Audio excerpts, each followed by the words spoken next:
Muito boa noite, a paz do Senhor Jesus. Boa noite para você que nos acompanha. E mais uma vez eu queria lhe pedir, se você gosta do nosso conteúdo, que você dê o seu like, que você compartilhe para que outros possam ter a mesma oportunidade que você. E se você ainda não é inscrito no nosso canal, se inscreve, aperte lá o sininho para que você acompanhe todos os nossos vídeos e tenha aí, seja avisado cada vez que nós colocarmos um vídeo novo aí. Muito obrigado por estar conosco. E você está no canal Cristão Atento, que traz para você a resposta que você procura, de um jeito que você entende. E agora eu queria aproveitar para agradecer as empresas que nos ajudam, que colaboram para que esse canal esteja no ar. Quero agradecer a JS Materiais para Construção em Hortolândia. Quero agradecer a Ded Danitz, também em Hortolândia. Quero agradecer a DWTS Engenharia Automação Industrial, em Santa Bárbara do Oeste. Quero agradecer o Neto Cabeleireiro, aqui em Hortolândia também. E também o Rancho da Verdura, com 2 lojas em Paulínia. Se você consumir os produtos dele, os serviços deles, você certamente estará nos ajudando. Muito obrigado por isso. E hoje eu estou aqui com o pastor Rogério. Pastor Rogério, muito boa noite, muito obrigado por estar conosco, é uma alegria ter o senhor aqui. Boa noite, pastor Marcos, eu quero agradecer aí, eu me sinto honrado, né, de estar aqui participando do seu programa, e só para me apresentar um pouquinho para quem, né, não me conhece, meu nome é Rogério, eu sou pastor, um dos pastores da Igreja Batista das Amoreiras de Campinas, e sou cristão há 32 anos, E eu me sinto muito honrado aqui de estar aqui participando desse momento e espero que todos aqueles que estiverem assistindo possam ser edificados para a glória do Senhor. Amém. Eu costumo dizer que eu só trago amigo aqui, pastor. O que não são, passam a ser. Mas o amigo que me indicou o senhor deu tanto título para o senhor que eu fiquei com medo de eu não estar à altura para a gente conversar. Imagina, eu não tenho muito título, não. É que o amigo que né, o pastor Cassiano que indicou é que ele é muito amigo também. Então, se o senhor é amigo dele, é meu amigo também. Né? Mas os amigos são bons, você sabe por quê? Porque amigo fala a verdade. Exato. Porque se ele esconder alguma coisa, ele não é amigo, né? É uma hora que ele está vendo alguma coisa errada, falou, fulano, não é para fazer assim. Amigo é assim, né? Amigo faz isso. Brincadeiras à parte, eu que estou feliz com a sua presença aqui. Muito obrigado, viu? E nós estamos aqui. Hoje nós vamos falar de um assunto bastante pertinente para o cristão, que é justamente a palavra de Deus, a Bíblia, né? Como é que ela chegou até nós? Como é que se prepararam esse livro aí? Quem foi que escreveu? De que forma? Eu acho que a gente vai conseguir abordar um pouquinho de cada uma dessas coisas, né? Sim, vamos falar um pouquinho aí, né? Eu sou um apaixonado, né, pela palavra de Deus e eu costumo até usar uma palavra quando eu era um profissional, né, trabalhava na indústria, eu sempre digo para os cristãos, olha, vocês devem ficar impregnados da palavra de Deus. O cristão, o ideal é ficar impregnado. Impregnado é quando você está tão cheio da palavra e não consegue tirar mais de você, né? E eu posso dizer que eu tenho essa paixão também porque eu me converti porque eu li a Bíblia. Eu tive a curiosidade de ler a Bíblia, né? Então a minha leitura bíblica começou por curiosidade. E, logicamente, isso foi na minha adolescência. Hoje já, como eu disse, estou convertido há mais de 32 anos. E, com certeza, isso fez toda a diferença. Eu conhecendo a Bíblia e depois conhecer a salvação em Cristo e realmente entreguei a minha vida a Ele, né? E hoje, graças a Deus, tantas e tantas experiências com Deus, e eu posso dizer e creio, né, que lá em Romanos 10, 17, a fé vem pelo ouvir, e ouvir a palavra de Cristo, né? O senhor disse que se converteu lendo a Bíblia, né? Eu me converti ouvindo uma igreja que tinha alguns metros da minha casa.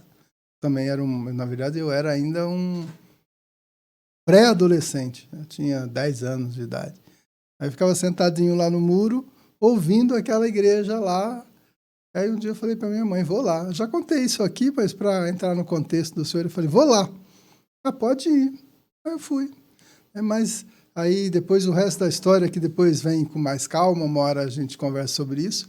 Eu acabei me afastando, porque mudei da cidade ainda criança, voltei, aí a coisa complicou um pouquinho, mas aí já voltei depois dos meus 30 anos, de volta para Cristo, né? Eu li toda a palavra de Deus, mas Deus sempre envia algum servo dele para fisgar de uma vez, né? Eu lembro que foi no meu próprio trabalho, né? Conheci algumas pessoas e acabaram me convidando a ir para a igreja. Eles viram que eu conhecia a Bíblia, acabei indo para a igreja e de lá não saí mais, né? Glória a Deus. Foi na minha juventude isso aí. Então eu glorifico a Deus pela palavra, a sua palavra. E como nós sabemos, Deus zela pela sua palavra, né? E a própria história de como a Bíblia, né? Como é que ela chegou até nós, né? Isso sempre me fascinou muito. Sempre me intrigou, né? Quando logo eu me converti, eu falei, não, eu preciso saber como é que, né? Qual foram, né? As dificuldades das pessoas para poder manter, porque a gente sabe que a Bíblia no começo era falada, depois, né? Moisés ele acabou colocando lá os escritos, né? Da lei. Mas alguns princípios eram praticados, né, de geração em geração. Abraão, né, praticou vários princípios, inclusive até a gente pode falar do dízimo, né? Mas depois em Moisés é que Deus, para a formação do povo de Israel, ele então ordenou a Moisés que escrevesse, né, toda a lei e começou então aí até o próprio Moisés, conforme escrevia, ele contou como é que a Bíblia ia, né? Ele falou, olha, fala para o seu filho, bota na testa, enquanto caminha, está na mesa, conversa. É assim que a palavra foi sendo transmitida por um período, né? Exato. E aí, com o que a gente chama, né, os principais livros, o Pentateuco, né, a lei, foi onde vieram os profetas, vieram, né, os salmistas e tudo mais, que comparando-se com aquilo que estava escrito e foi sendo aceita, né, como palavra de Deus, de tanto, né, se manusear e estar em acordo, né? Foi essa formação da palavra de Deus com o tempo.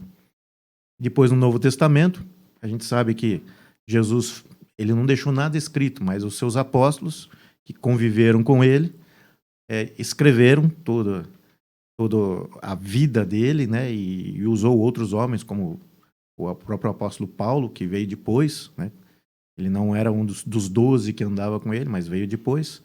E acabou se tornando também um apóstolo e deixou também escrito, assim como Lucas, né?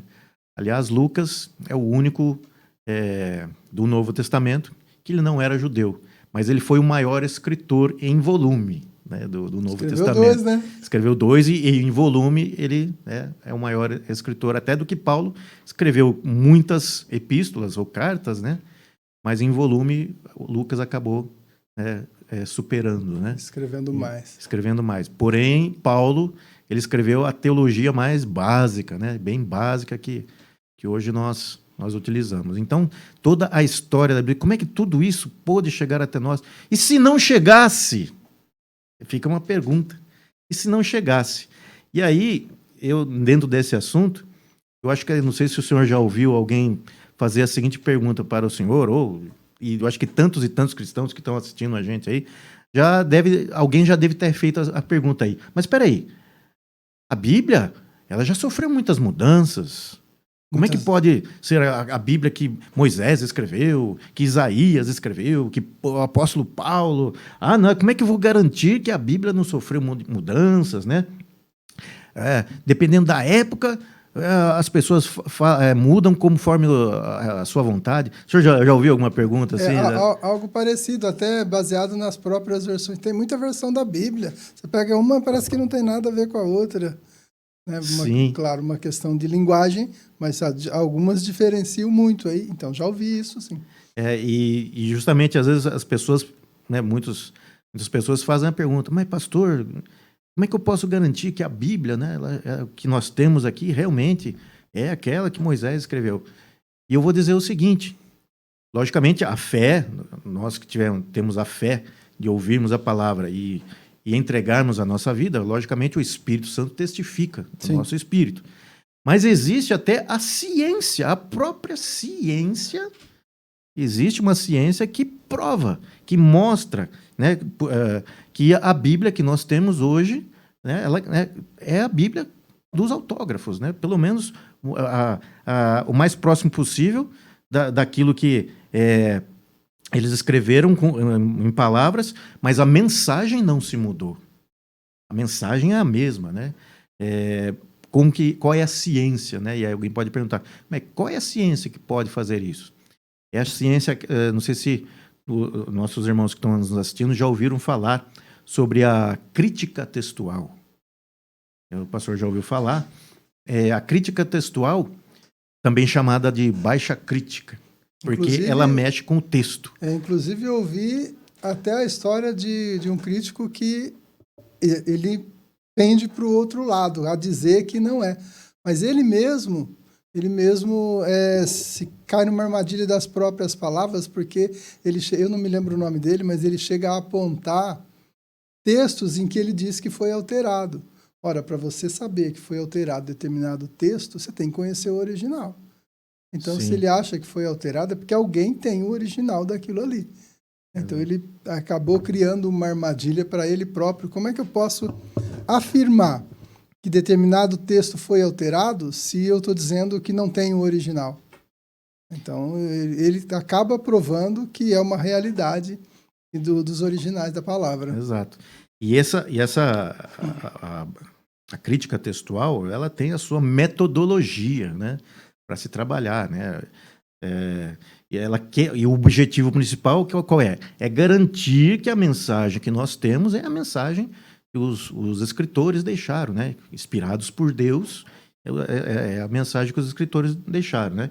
E assim vai se comprovar que os autores, eles falaram inspirados por Deus, e nós podemos constatar que a Bíblia é a palavra de Deus. E como é que aconteceu isso, né? Logicamente, a gente vai ter que pegar desde o Antigo Testamento até o Novo e até os nossos dias. Mas os próprios judeus, escribas, eles tinham esse cuidado, né? Antigamente, logicamente, era tudo manuscrito. Então, tinha os seus escribas, eles tinham que escrever tudo à mão. E o material que eles utilizavam também, às vezes era o papiro, depois, mais tarde, veio o pergaminho, né, que era a pele de animal, que durava um pouquinho melhor a sua duração, e eles escreviam, né, manuscrito, sempre copiando, palavra por palavra, né, todos os textos, e isso eles fizeram de geração em geração. Olha, esse rolo, né, que a gente falava, os rolos, né, esse rolo aqui já está ficando muito velho, precisamos fazer um novo para conservar. Então, não existia a imprensa. Então, o que acontecia? Eles pegavam o rolo, vamos copiar com todo cuidado, né, e vai... E até a técnica de copiar, contava-se as palavras, comparava-se cruzadamente uma com a outra para ver se o rolo estava igualzinho. Exato, eles tinham esse cuidado. Porque não tinha, como nós temos hoje, a diferença de tamanho de letras e tal. Vamos escolher essa fonte menor, essa fonte maior. Aí você desalinha tudo. Como era manualmente, eles mantinham o padrão, né? Sim. E aí conseguia fazer essa comparação para ver se não tinha escrito nada errado, se não estava faltando palavras, tinha acrescentado alguma. Exato, isso? Exatamente. E, inclusive, a gente vê que até para a conservação, né, Deus zelou pela sua palavra e inspirou homens a fazer esse trabalho, né, que não foi um trabalho fácil deles ter esse trabalho. E, com o passar do tempo, né, nós tivemos aí muitos manuscritos. Não, um pouquinho antes, né, depois de acontecer a dispersão de Judá, a Bíblia foi a sua primeira tradução, né, grande tradução, foi a Septuaginta, né, que foi traduzida de todo o hebraico para o grego. Então, começou-se então a traduzir a própria palavra de Deus para outras línguas, né, e aí nós acabamos que houve muitos manuscritos, né, antigos, e o trabalho era esse. Está ficando velho esse rolo, está ficando velho esse pergaminho, existiam aqueles que faziam as cópias para conservar. E isso se prolongou para o Novo Testamento. Aliás, o Novo Testamento também como é que ele teve o trabalho de falar, peraí, quais são os livros canônicos? No Antigo Testamento, eles se comparavam com o Pentateuco, né?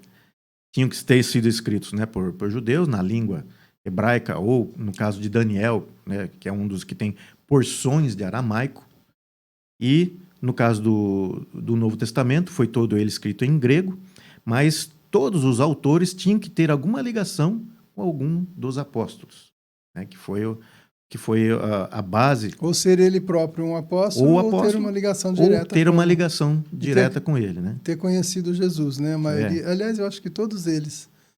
Não, Lucas não. Lucas e Marcos, né? Lucas e Marcos. Não, o Marcos até tem lá uma pequena Pode aparição. Ser. Pelo menos dizem que é ele, o cara que saiu correndo pelado. Sim, esse aí, sim. Dizem que era ele, bem lembrado. Mas tinha que ser ou um apóstolo ou alguém ligado, né, aos apóstolos. Então, para garantir quais são os livros canônicos. Mas aí, ainda naquela época, também era manuscrito. Manuscrito, foi na língua grega e depois teve muitas traduções. E com o passar do tempo, eu acho muito interessante isso, né?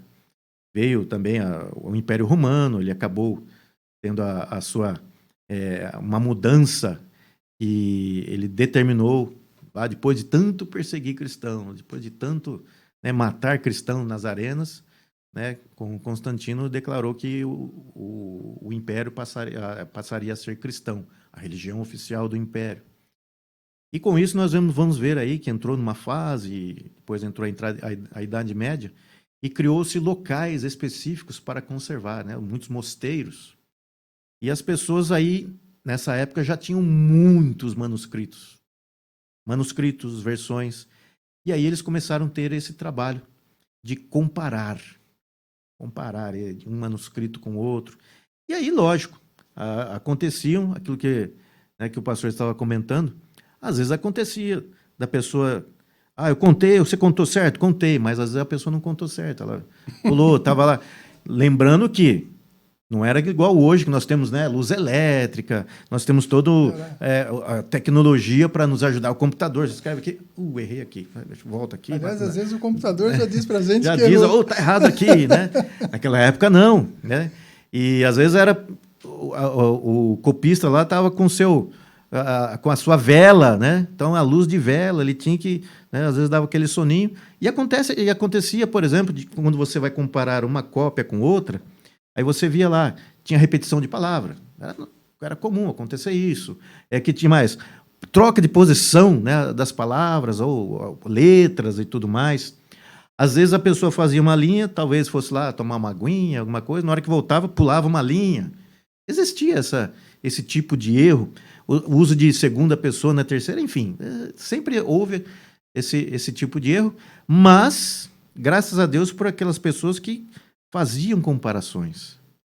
Eles tinham esse trabalho, né? Eu fico imaginando, olha, graças a Deus por esses homens que Deus levantou para fazer esse trabalho, um trabalho hercúleo, ou sansônico. É melhor Sansão, né? Melhor Sansão do que Hércules. Hércules grego lá, não quero, né? É que a nossa língua, né, tem essa... Mas um trabalho muito grande de fazer estas comparações e anotar diferenças. Então, eles começavam a anotar, né, num cantinho, ou embaixo, ou do lado, e eles começavam a anotar, opa, peraí, o manuscrito daí, por exemplo, de uma versão da Peshitta está na segunda pessoa, já o texto massorético está na terceira, e eles anotavam isso, tinham esse cuidado. Então, graças a Deus por essas pessoas que tiveram esse cuidado e foram fazendo isso no decorrer dos séculos. Então, quando a gente pensa, né, a Bíblia chegou até nós, sim, tá aqui, tá a Bíblia aqui, eu pego, hoje eu tenho a Bíblia aqui, eu pego, abro, tá tudo fácil aqui, traduzida para o português. Não foi fácil chegar até nós. Se eu não estou enganado, a primeira Bíblia impressa foi em 5 volumes, né? Cinco volumes, né? Sim, quando inventaram a imprensa no século foi em 5 XV, volumes. né? No século Se eu XV. não estou enganado, foi em 5 volumes. Exato. Depois, lá para o século XVII, que conseguiu fazer a primeira Bíblia com um único volume. Sim. É por aí. Porque era muita coisa, né? Não, hoje, é que nós temos hoje o papel fino. Também. Então, nós temos a possibilidade de ter tudo num livro só. Exato. E pequeno. Lá era um volume só, mas era um volume gigantesco ainda assim. Era um volume bem grande. Não era um livro pequeno como nós temos hoje, que cabe na mão. Não, tinha que... Exato. Mas mesmo depois de inventarem a imprensa, o pessoal ainda teve o cuidado de guardar os manuscritos antigos, os rolos, né? Os pergaminhos. Eles tiveram esse cuidado. Conservar, né? E isso eu admiro muito, né? Eu admiro muito esse cuidado, né, dessas pessoas, e Deus ter levantado pessoas capazes. Porque, veja, hoje nós temos a nossa tradução em português, nós temos dicionário, nós temos programas. Eu tenho um programa lá que tem um monte de Bíblia, um monte de língua, inclusive os originais e tudo mais. Enfim, nós somos privilegiados com relação ao acesso. Talvez ao conhecimento ainda o pessoal precisa conhecer mais, né? Precisa conhecer, mas ao acesso à palavra de Deus, nós somos muito privilegiados. E graças àquele pessoal. Eu sempre costumo falar, né? E isso não só com relação à Bíblia, mas a própria questão do ser humano. Nós precisamos sempre agradecer aqueles que vieram antes de nós. Nós somos, como cristãos, né? Pelo menos tem cristão que não, mas a maioria dos cristãos nós gostamos de conservar aquilo que é bom, conservar os bons valores da palavra de Deus e, lógico, se há alguma coisa que, não com relação aos valores, mas a forma de melhorar, por exemplo, a leitura da Bíblia, aí vamos criar um programa. Podemos criar a melhor maneira de estudar a Bíblia, vamos criar, então, dicionários, vamos fazer, né, listas, e nós fazemos isso. Mas a palavra de Deus nós temos que agradecer por aqueles que vieram antes de nós. Tem uma frase vou citar aqui, né, Isaac Newton, o grande físico, né? Ele praticamente a física que no nosso dia a dia, ele praticamente ele criou muitas fórmulas e desvendou muitas coisas. E perguntaram para ele, dizem que foi Newton que falou. E perguntaram para ele, mas como é que você conseguiu desvendar tanta coisa e pensar em tanta coisa e colocar essas formas? Como é que você conseguiu? Né? De onde veio tanta coisa? E ele simplesmente falou, é que eu subi nos ombros dos gigantes que foram antes de mim. Ou seja, aproveitei o que estava pronto e construí em cima. Ou seja, progrediu, né? Conservador é isso, né? Aliás, base do cristianismo, né? Nós falamos que nós somos apostólicos, vai. Então, a nossa base são os apóstolos que tiveram como base um aprendizado direto com Cristo. Então, ou seja, ele fez a mesma coisa dentro da ciência. Ele pegou aqueles que já tinham criado uma base e começou a criar a partir dali. Uhum.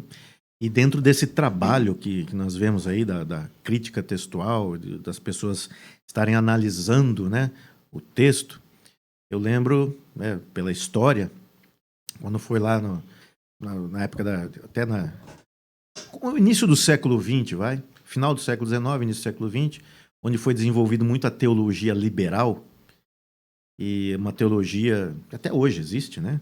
Teologia liberal, questionando muito a palavra de Deus, o texto bíblico, essas questões que a gente comentou agora há pouco.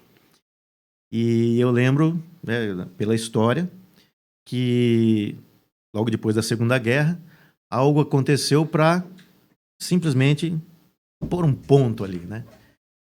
Nessa questão de texto.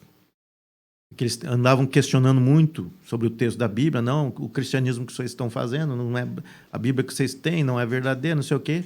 Quando surgiu, né, você deve se lembrar, dos rolos do Mar Morto. Sim, a de Qumran. Uma descoberta na época assim que mexeu com o mundo. Exato. Alguns dizem que foi a maior descoberta arqueológica do século XX, pela sua importância. Porque ali se descobriram textos 1000 anos mais antigos do que aqueles do que tinham os textos já, maçoréticos, que que era a nosso nossa Antigo base, Testamento né? é base, né? 1000 anos mais antigos. E quando se fez a crítica textual desses rolos do Mar Morto, lá das cavernas de Qumran, se comparou e falou, É a é a mesma mesma coisa. coisa. É a mesma coisa. É a É a mesma mesma coisa. coisa. Não tem que falar. Então, o texto maçorético, aquilo que você está escrevendo aqui, com textos 1000 anos mais antigos, tá Tá tudo de jóia, né? acordo. Tá de acordo. Então, aquilo basicamente jogou a pá de cal nos críticos com relação ao texto, mas ficou os textos, os críticos da alta crítica. Não, mas que a da alta crítica é um pouquinho diferente do É textual, aquele né? que vai falar assim, se eu me corrija se eu estiver errado, é aquele que vai dizer assim, não, mas até esses 1000 anos mais antigos ainda não são os originais. Não É, são os primeiros que foram escritos. tem esses que não adianta, né? Mas justamente por isso, eu até marquei aqui alguns números que o pessoal não tem como falar, porque números fala bastante, né? Quando a gente não tem certeza de alguma coisa, vá para os números. Os números vão falar. Números, ó, eu estou falando números na questão matemática, viu? Não é números. Não é livro de não vai números. pensar outra coisa, não, tá? Números na questão matemática, né? Quantitativa, né? Eu tenho marcado aqui, por exemplo, a crítica textual, ela usa seus métodos de comparativos, usando textos antigos, né? Todos quantos forem disponíveis, para todas as obras antigas, para todos os escritores antigos, os grandes filósofos, né?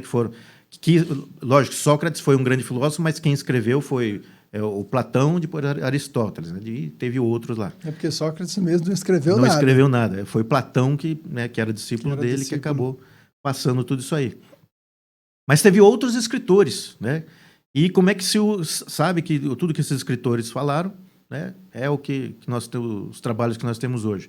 É a crítica textual. Que, aliás, até isso eu vi há pouco tempo, me perdoe quem interrompeu o senhor, eu vi há pouco tempo que até esses escritos de Platão, de Sócrates, teriam se perdido se não fosse, como é que é a palavra que o senhor usa aí? O zelo, né, desses copistas, né? Dos escribas, Isso. Não, dos mosteiros. Sim. Né? Sim. Isso, porque sim. eles pegaram esse material quando Roma caiu, o Império Romano caiu, Sim. e aí entrava... ele perdeu o poder, perdeu sua força, ia se destruir tudo que tinha nessa biblioteca romana, nessa coleção romana.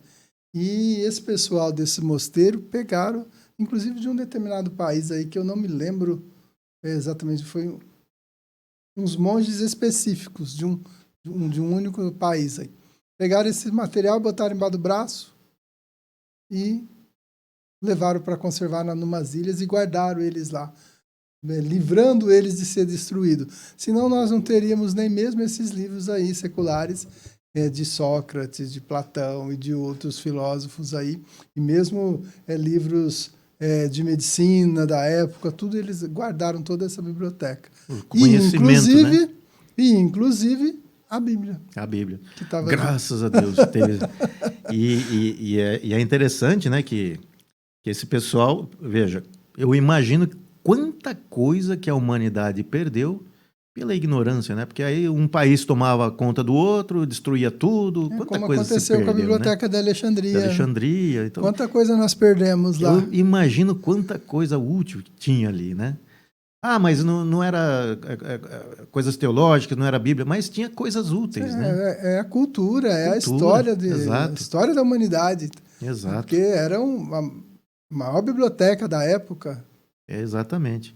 E aí, né, voltando a essa questão dos números, eu quero dar aqui alguns números de alguns escritores que nós temos hoje, que foi conservado, né, alguns escritos, por exemplo, César, o grande César, né, o grande estadista, né, que ele escreveu alguma coisa. Seus escritos ali, por volta da sua vida, né, foi do ano 100 ao 44 antes de Cristo, quando foi assassinado lá, né. O fragmento mais antigo dos seus escritos é da data de 900 DC, ou seja, depois de Cristo. Isso significa uma diferença de 1000 anos né? Da vida dele para o registro. Para o registro mais antigo que nós temos daquilo que ele escreveu. E possui, olha quantos manuscritos nós temos de César. 10 manuscritos antigos, datados de 900. Ou seja, os mais antigos. Platão, vamos falar de Platão, o grande filósofo, né? Ele viveu ali em 427, 347. A cópia mais antiga do seu trabalho também é do ano 900, depois de Cristo. 500 anos depois da... 500, e 1.200 anos de diferença, né? De diferença. E só tem 7 manuscritos antigos. Homero, o famoso escreveu a Ilíada, né? Escreveu em 900 antes de Cristo. E a cópia mais antiga, essa cópia mais antiga, ela é bem antiga, 400 antes de Cristo. Mas 500 anos depois da vida dele. E esse ele tem um pouquinho mais de manuscritos, tem um pouco mais de 600. Agora, vamos falar da Bíblia? A Bíblia tem pelo menos 3.000 manuscritos hebraicos do Antigo Testamento. Fora 8.000 manuscritos da Vulgata, a Vulgata Latina, né? Mais de 1.500 da Septuaginta, que é o grego, e mais de 65.000 cópias da versão siríaca Peshita. Tudo isso para se comparar. Fazer crítica textual, comparando um texto com outro. Já o Novo Testamento, ele tem 5.700 manuscritos gregos do século II até o século XVI. E há pelo menos de 20 a 25.000 cópias manuscritas. Às vezes é em parte, às vezes não é total. E vários idiomas. E já se catalogaram mais de 1 milhão de citações do Novo Testamento nos pais da igreja. Então, é muito material para se comparar e falar, não. A Bíblia, o texto que você tem aí não é verdadeiro. Ué, mas o César ele só tem 10. De Platão só tem 7. Agora, e a Bíblia? Milhares e milhares e milhares. Por que não, né? E o pessoal pode ver lá que durante séculos eles fizeram essas comparações. E a palavra de Deus, além dos fragmentos da própria palavra, tem o que eu chamaria de depoimento de escritores que viveram naquele período, como Flávio José, por exemplo, né? Flávio José. Né? Que que fala sobre a história dos hebreus, fala sobre a tomada de Jerusalém. Ele viveu esse período, estava lá. Sim. E está registrado, os livros deles estão aí também. Está registrado. E fora os outros historiadores, né? O primeiro historiador cristão, Eusébio, né? De Cesareia, né? E assim vai, né? E agora alguém pode falar assim, mas comparando-se todos esses manuscritos que existem na Bíblia, mas deve ter muito erro. Eu também coloquei aqui uns dados estatísticos só para a gente... eu citei os tipos de erros, né? Duplicação de palavra, pula a linha, né? Segunda na terceira pessoa e aquela coisa toda. Aí eu tenho uma estatística aqui que entre esses manuscritos da Bíblia existem aí pelo menos 400.000 variantes. Essa variante, né? Uma palavra tá assim, outra faltou a letra, outra segunda, terceira. 400.000 variantes. Destas, muitas delas são simples questões de grafia, 80% delas. Dos 20% restantes, 15% não fazem diferença alguma. Nenhuma. Desses 5%, eles dizem que 1% pode ter alguma significância na exegese, na hora de traduzir, né, da exegese. Porém, mesmo esses não modificam nenhuma doutrina da nossa fé. Então, meu amigo, não tem jeito. A Bíblia é a palavra de Deus. A Bíblia que você tem nas suas mãos pode ter certeza, não só pela sua fé, pela fé, lógico, é importante, mas também científica. A própria ciência testifica que a mensagem que está aqui é a mensagem que Moisés escreveu, que Josué escreveu, que Isaías escreveu, Jeremias, que o apóstolo Paulo, Pedro, João, Mateus e todos eles. Aí sim. Isso é maravilhoso, né? Eu não sei se está aí, pastor, no seu roteiro aí, mas quando nós começamos a falar, você falou assim, uma realidade, claro. A palavra foi inspirada por Deus. Inspirada. Que é isso? Muitas pessoas falam assim, peraí, inspiração é Deus ditou e a pessoa escreveu? Alguma coisa pode até ser. Alguma coisa pode ser. E né? quando isso aconteceu, eles diziam isso nos seus escritos. O Senhor disse. Diz assim, diz o Senhor. Diz o Senhor, assim. Mas o que a gente tem que entender é o seguinte, essas pessoas, elas tinham uma comunhão muito grande com Deus. E essa comunhão fazia com que, quando elas fossem escrever algo a respeito de Deus, o próprio Espírito Santo as inspirava para escrever a vontade de Deus. Então, essa inspiração eram pessoas que tinham comunhão com Deus e escreveram inspiradas pelo Espírito Santo para escrever a mensagem de Deus para as pessoas. E uma coisa interessante... é interessante. Sem tirar as características pessoais. Era isso que eu ia colocar agora. Era exatamente isso, né? Respeitando o nível cultural de cada um, respeitando os seus costumes, respeitando o lugar onde viviam, até porque a gente não precisa ir muito longe. Vamos para o Novo Testamento bem rapidinho. O apóstolo Paulo, quando ele dá, por exemplo, a armadura de Deus, de onde ele tirou aquilo ali? Uhum. Deus não falou para ele, escreve sobre a armadura aí.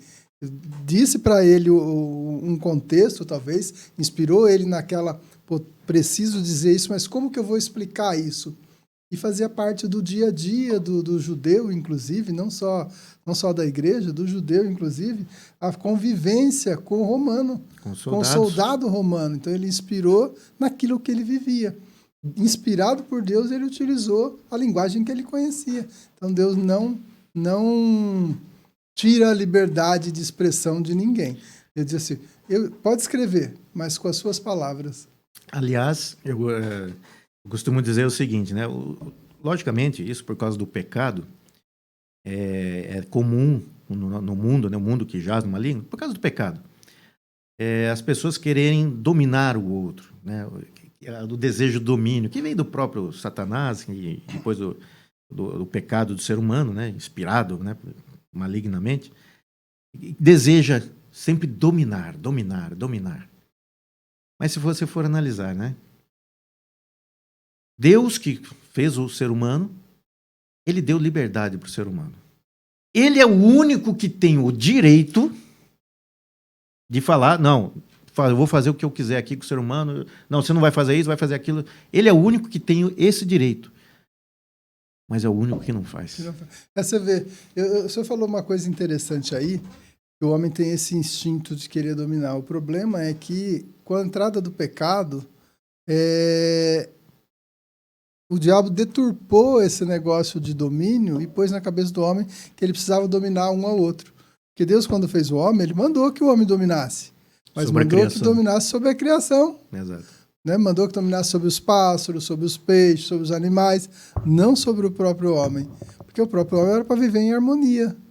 Então, vocês, homem como humanidade, como conjunto, dominem sobre a criação, não um sobre o outro. Exatamente. O homem ele tinha que respeitar a função, respeitar o trabalho, respeitar a autoridade que foi dado. Esse é o ideal cristão, né?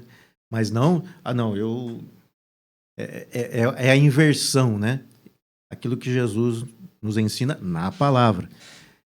Quando ele chegou para a última ceia, ele falou, né, se enrolou com uma toalha, vem aqui que eu vou lavar os pés de vocês.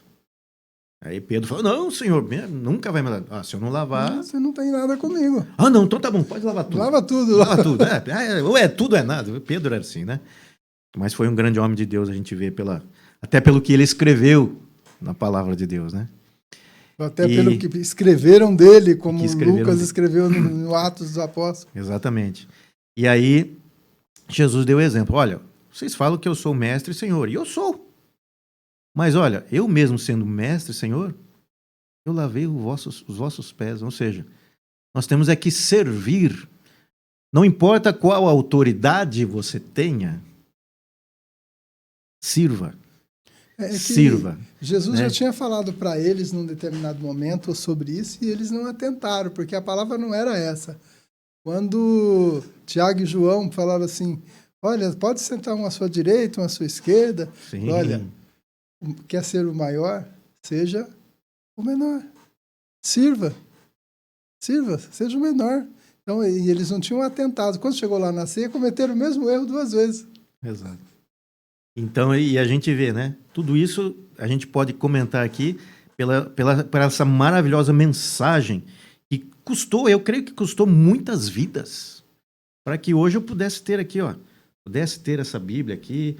Ah, eu quero ler aqui, né? Abrir aqui, lá já em Mateus, no Novo Testamento, e custou vidas. Quanto que custou para tantos e tantos que foram antes de nós?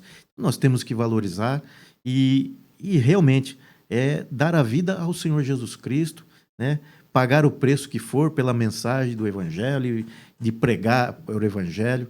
Nós estamos vivendo um momento, né, difícil, que há décadas já que se infiltraram no nosso país e dominaram tantas instituições, universidades, a pedagogia, a mídia, e você vê que tudo é contra, né?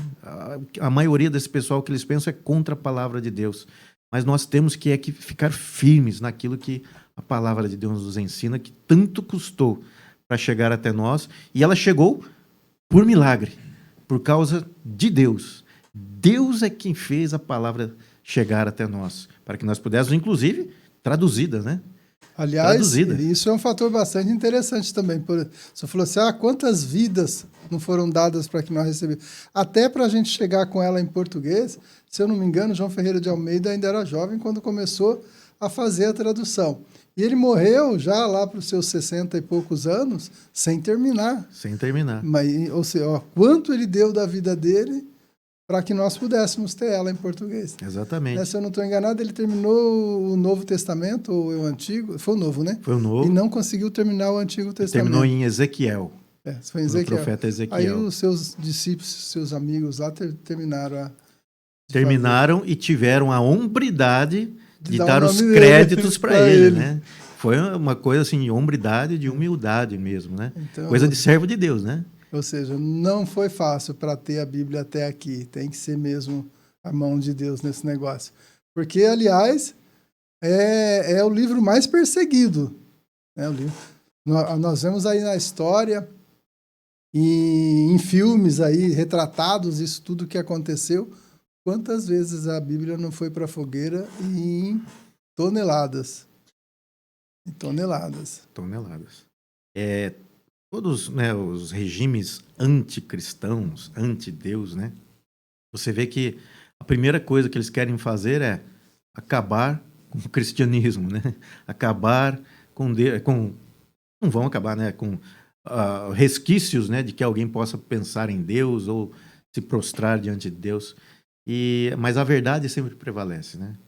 A verdade, eu vou falar uma frase assim meio chula que eu vi já em algum livro, não lembro agora qual, é que ele falava sobre essa questão da verdade, né? Bom, Jesus Cristo é a verdade. A palavra de Deus é a verdade, né? Falar em João, né? Jesus fala, né? A palavra é a verdade. E a verdade, às vezes, ela pode até sofrer muito, pode ficar lá pobrezinha, pode ficar assim, viver uma vida, né, pobrezinha, mas ela sempre prevalece a mentira. Sempre. Sempre. Não importa quantos livros tem de mentira, basta uma palavra de verdade. Exatamente. Então a verdade sempre. E a gente vê isso, né? O mundo jaz no maligno. E nós, como cristãos, a gente está vendo isso direto. E agora, muito mais. Parece que acendeu mais ainda o negócio. Quando você vê, peraí, a pessoa está falando aí, não é nada disso. Que é isso? Isso é mentira. Isso não pode ser verdade. Isso. Por quê? É aquilo que eu falo. Quando você está impregnado pela palavra de Deus, né, quando alguém fala alguma coisa diferente, fala, peraí, não soou bem isso aqui. Aí você vai, já sei porque não soou, porque está contra a palavra de Deus. Eu vou usar essa palavra aí. Eu costumo dizer assim, eu já li a Bíblia várias vezes. mas eu tenho uma dificuldade muito grande em guardar endereços, versículos, essas coisas. Glória a Deus pelos 2 homens lá que fizeram esse fugiu a palavra aqui, catalogaram aí versículos no Antigo e no Novo Testamento. Mas eu tenho essa dificuldade de guardar.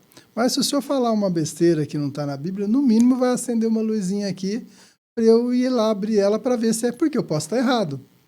Vem ver se é aquilo lá mesmo. Vou usar, agora estou impregnado pela palavra. E eu costumo usar essa palavra porque quando eu trabalhava numa indústria, né, a gente impregnava, né, os motores, as bobinas lá, tinha que ter uma impregnação. E a impregnação era a vácuo. Então, a resina que ficava por fora, na hora que o vácuo, ele vinha aí, puxava tudo para dentro da coisa. Então, ficava impregnada. Talvez o mais próximo, eu sempre uso para o povo da igreja, usar o mais próximo. Como é que é impregnar-se? É mais ou menos assim. Você pega um pão de forma, estão com fome agora, né? Né? Eu não sei se vocês estão com fome, mas pega um pão de forma, né? E você sabe que o pão, depois de fermentado, ele tem várias... o ar, ele penetra ali para dar aquele formato, para ele crescer. Pega um melzinho, ou um chocolate, como você quiser, derretido, e joga nesse pão. E deixa um tempinho. Daqui a pouco, quando você vê, todo o mel ou esse chocolate, ele começou a penetrar, né, nos vãozinhos de ar. E aí você olha assim, nossa, esse pão ficou impregnado de mel ou de chocolate. Ok, você está impregnado? Tá. Tenta tirar agora. Agora desempregna o negócio. Tenta tirar agora. E tira só o chocolate, só o mel. Sem tirar o pão. Sem tirar o pão junto. Então nós temos que estar assim, né, impregnados da palavra. Que não sai mais, né? Que não sai mais. Exatamente. Uma outra coisa que o senhor falou aí que chamou a atenção, que eu gostaria de tocar nesse assunto, é sobre a Septuaginta. Sim. Uma curiosidade interessante, que apesar dela ter sido escrita provavelmente por 70 e alguma coisa de judeus aí, de rabinos judeus, ela não foi escrita em Jerusalém. E não foi porque um judeu pediu. Se eu não estou enganado, foi um rei do Egito, na época, que queria, na sua biblioteca, na biblioteca de Alexandria, que nós contamos aqui, queria uma cópia desse livro lá. Do livro na língua corrente. Língua que era como o inglês é hoje, exatamente. Que era o grego. Então ele queria, pediu para que fosse traduzido, e para que o tempo fosse remido, usou-se os 70. Porque senão, imagina uma pessoa só fazer a tradução. Né? Ia ser bem... Que é uma curiosidade interessante. A Septuaginta, né? Legal. É escrito em grego, por judeus, mas lá no Egito. Encomendado por um egípcio. Pessoas que conheciam, né, o hebraico e as porções de aramaico para fazer... E conheciam o grego, né? Mas olha que interessante quando nós falamos que é Deus que providencia para que a Bíblia chegasse até nós. Se nós voltarmos na história do povo hebreu, foi justamente o Egito que escravizou o povo. Foi justamente o Egito que era contra esse Deus desse povo, que não queria nem deixar que eles saíssem para sacrificar. E aí o próprio Egito, trazendo como nação, independente de pessoa, o próprio Egito foi uma das ferramentas usadas por Deus para que essa Bíblia fosse conservada. E depois a ferramenta para esconder Jesus. Para esconder, é verdade. E para esconder Jesus, né? Jesus, foi lá que ele ficou. Que coisa interessante, né? Era o opressor, né? Era o opressor. Aliás, a palavra no original lá, o Mitzraim, né? Era o opressor, né? O sinônimo, ia falar de Egito, falava, o opressor, né? O opressor. E de repente foi usado para a tradução e depois para esconder o próprio Jesus ali durante um tempo, né? Bastante interessante, né? Muito... Ver como que Deus age. Ele age de uma forma que a gente não compreende. Fala, não se preocupa não, é seu inimigo hoje, não se preocupa não. Deus ele sempre nos surpreende, né? Deus está sempre nos surpreendendo em tudo, né? Nossa vida, ele usa muitas coisas e nos surpreende, sempre, né? Ele é um Deus surpreendente. Eu costumo dizer, né? Que o diabo, ele só imita. O diabo só copia. Imita e deturpa. Deturpa tudo. Ele quer fazer algo parecido, deturpa para atrapalhar as pessoas. Mas Deus ele está sempre surpreendendo, porque ele é original. Né? É isso aí. Ele é original. E, no caso, né, para manter a palavra de Deus para nós, as formas que ele usou, né? A gente falando, né, dos judeus que conheciam uma língua, e né, ambas as línguas para fazer tradução.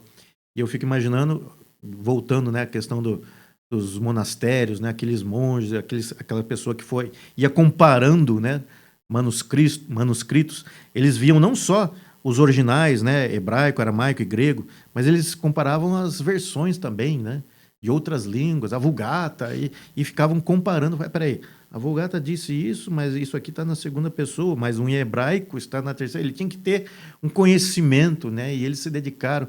Então eu vejo assim, realmente, não tem como falar que Deus zela pela sua palavra. Até hoje. Até hoje é assim, né? E tudo que está escrito aqui, está escrito, pratique, faça como está na Bíblia, porque Deus vai honrar. E uma coisa interessante a respeito das versões, que eu gostaria de colocar aqui, o pastor me corrija se estiver errado, é que as versões nada mais são do que atualizações da nossa própria linguagem.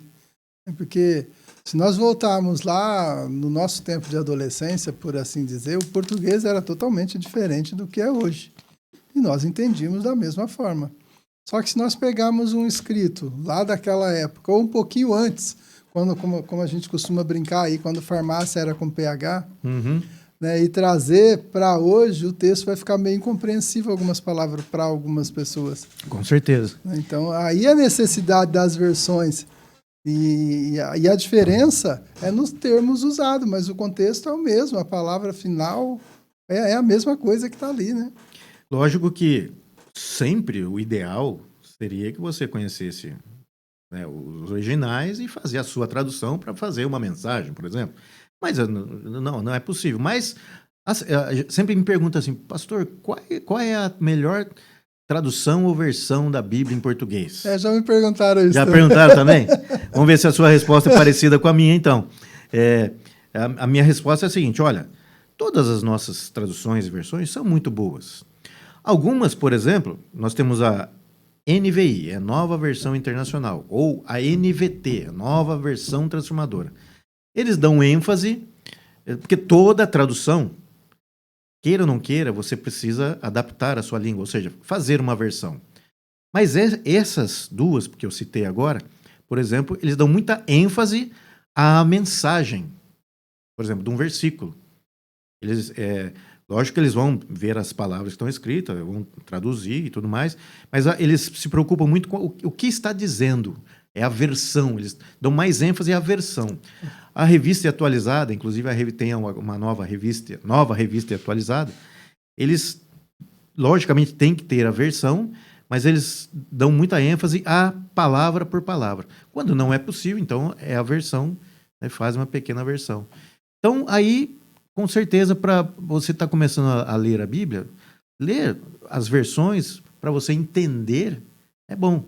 À medida que você vai prosseguindo nos seus estudos, estudando a Bíblia, pegue outras traduções, a revista atualizada, ou pega algumas mais antigas e vai vendo as diferenças e, se possível, estude para você conhecer as línguas originais e fazer seus próprios estudos, né? Olha, eu costumo dar uma resposta mais objetiva, é assim, qual é a melhor versão? É aquela que faz com que você entenda da palavra. Por quê? Não adianta você pegar uma versão onde as palavras utilizadas ali estão, vou usar o termo assim, além do seu nível cultural. Que você vai precisar de um dicionário. Porque tem versões que você precisa de um dicionário para entender o que está ali. Estão erradas? Não, na época em que ela foi escrita, todo mundo entendia. Mas hoje você precisa de um dicionário. Então, a versão que você não precisar de um dicionário e conseguir entender é a melhor versão para você. Sim. Correto. Melhor que a minha, né? Melhor resposta que a minha, né? Melhor resposta que a minha. Não existe melhor nem pior, são só diferentes. São só respostas diferentes. Mas eu gostei. Eu gostei da forma, né? Para a pessoa tem que entender. Por isso que as versões mais atuais é mais fácil de entender. Né? Até porque, se nós pegarmos até mesmo no original, existem palavras que não tem no nosso idioma. Você vai ter que fazer uma transliteração, encaixar ela de alguma forma dentro de um contexto para você saber o que está lá. Eu acho até aí que surgem muitas diferenças, porque se duas pessoas pegarem o original e cada uma de um país diferente e ambas fizerem a tradução, se nós pegarmos esses dois livros e duas pessoas diferentes agora traduzirem para uma mesma para um mesmo idioma, elas vão ficar diferentes, porque tem palavras, porque já começou lá no original, que não cabiam no contexto de cada um e eles transliteraram, encaixaram alguma coisa lá. E aí vem para um outro idioma, vai ter a mesma coisa. Nós pegamos agora esse terceiro, vamos lá comparar com o original, você fala assim, não, mas está errado. Não está errado, ele se encaixou de acordo com o idioma que ele foi traduzido. E por isso que é tão importante esse trabalho que esse pessoal fez de conservar os manuscritos originais, né?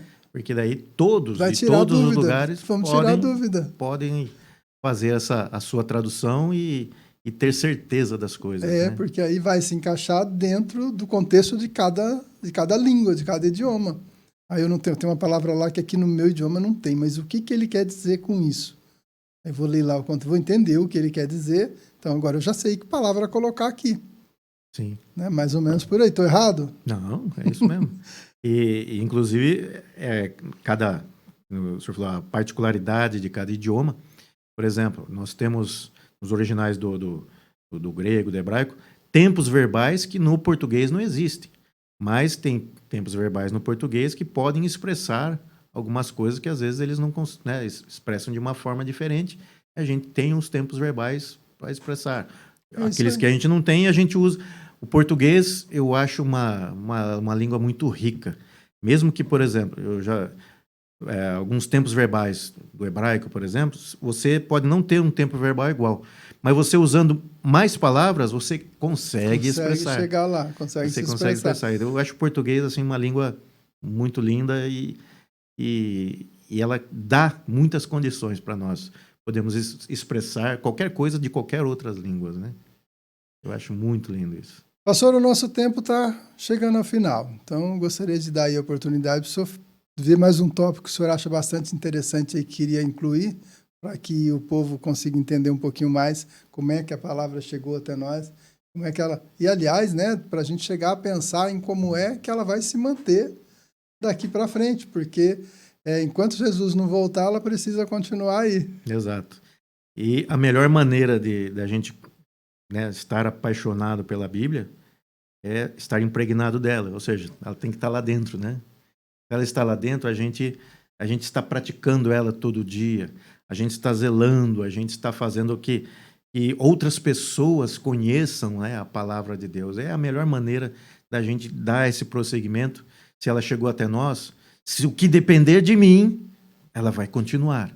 Então, essa paixão, este amor a Cristo, amor à sua palavra, é que vai fazer com que ela possa seguir adiante até a volta de Jesus ou até a consumação, né, dos séculos. Né? Até porque, se nós desistirmos, Deus faz igual fez com os arquivos lá do Mar Morto, bota num jarro e guarda para que a próxima geração tenha, né? Exatamente. Né? Então não vai ficar sem ela. Uhum. Pastor, foi uma alegria tê-lo aqui, gostei da conversa, espero que tenha sido para o senhor também. A alegria foi minha. E que a gente possa repetir isso num dado momento aí com outro assunto, como o senhor mesmo falou nas prévias, aí nós tínhamos diversos assuntos para conversar. E a gente escolheu esse por hoje. Uhum. Né? Eu espero que seja por hoje. Foi uma alegria mesmo ter o senhor aqui, viu? Muito obrigado. Muito feliz. Muito obrigado pelo convite, né? Pela confiança, né? Pela confiança que o senhor depositou na minha pessoa para falar sobre esse assunto. E, como eu disse, me sinto honrado. Muito obrigado por essa oportunidade. E vamos aí, numa outra oportunidade, falarmos de outros assuntos. Amém. Para edificação nossa. Primeiro da gente, né? É isso aí. E depois daqueles que vão ouvir e vão ser edificados também. Até porque faz parte do aprendizado. É assim, quanto mais eu ensino, mais eu aprendo, não é isso? Exatamente. É. E tem coisa que eu não sei, né? pastor me ensina e vice-versa, e assim vai, né? E a gente Isso vai aí. caminhando. E a gente vai trocando aí as informações e o conhecimento. Muito obrigado, viu? Amém. E você que ficou com a gente até aqui, muito obrigado pela sua companhia. E mais uma vez, não se esqueça, dê o seu like, curta aí, compartilhe, se inscreva no canal, porque tudo isso vai fazer com que o YouTube entenda a relevância do nosso canal e possa distribuir para outros aí, para que eles tenham a mesma oportunidade que você está tendo aqui. Muito obrigado e mais uma vez, muito obrigado às empresas que estão nos apoiando, porque isso também faz a diferença para nós. E até a próxima, em nome de Jesus. Amém.